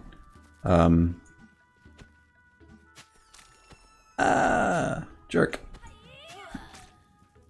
Did I not put on that armor? 4 and 3. Yeah, let's do that.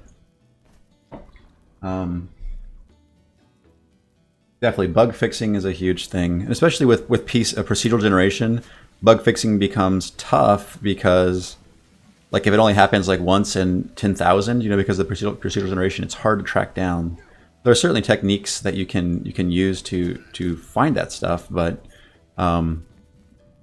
just because a bug hasn't been found doesn't mean it doesn't exist, you know. So there are challenges that way as well. Oh, and he teleported. Nice. Yeah, the new like particle effects are pretty darn cool. I'll probably tweak them a little bit, but I like what Chad is doing. And you know, there are like all kinds of opportunities there for me to kind of really quickly make new particle effects without having to spend a lot of time animating frames.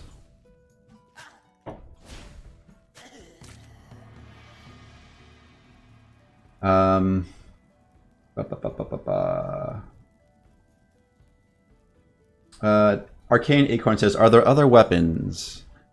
Yeah, there are other weapons. So I think stock Delver has maybe 20 some odd weapons.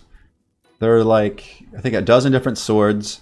There are 4 or 5 different bows. There are 4 wands. But the Lobolial there in chat, he has a mod that adds, I think, 48 weapons to Delver, which is crazy. His mod is excellent. He's balanced it out. It doesn't break things. He has custom art for stuff. It's really quite an excellent mod.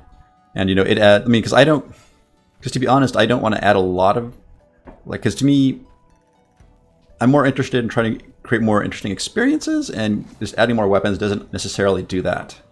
But Javier has added a lot of really cool variety.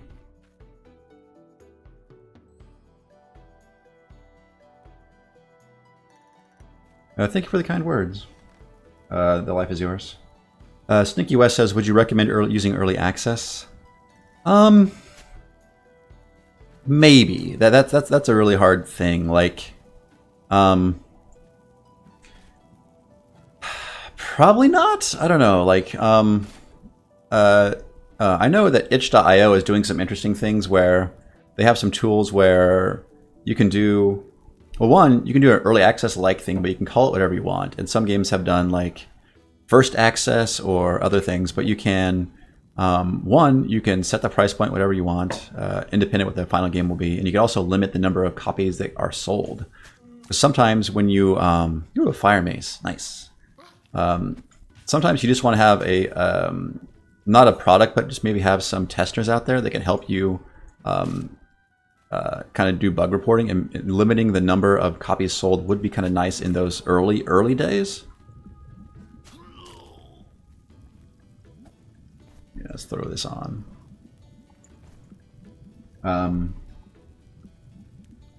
Yeah, this game is made in Java and libgdx. Crap. There we go. Set you on fire.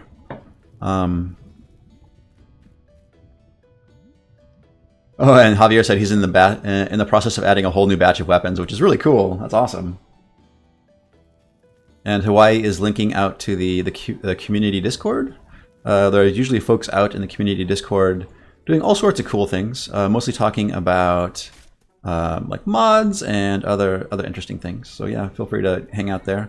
Occasionally I pop in. I haven't been as good lately about jumping in over there, but I do check in every once in a while if people have questions, and also the people that are pretty knowledgeable and they can answer your questions as well.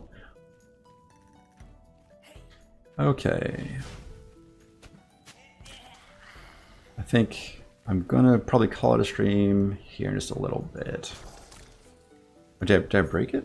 Why is it not setting stuff on fire? Yeah, it still is. Okay. Because maybe the chance to fire is low.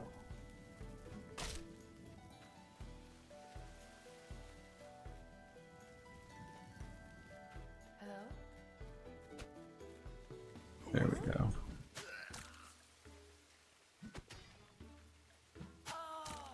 Okay, this is probably a good enough place to stop. So let me see if there's any last questions. Naruto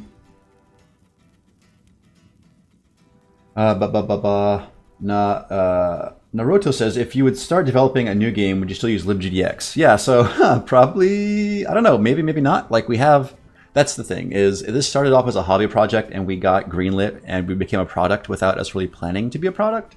But having said that, we have spent 4 or 5 years building the Delver engine, and it would be nice to get some more mileage out of it, so maybe.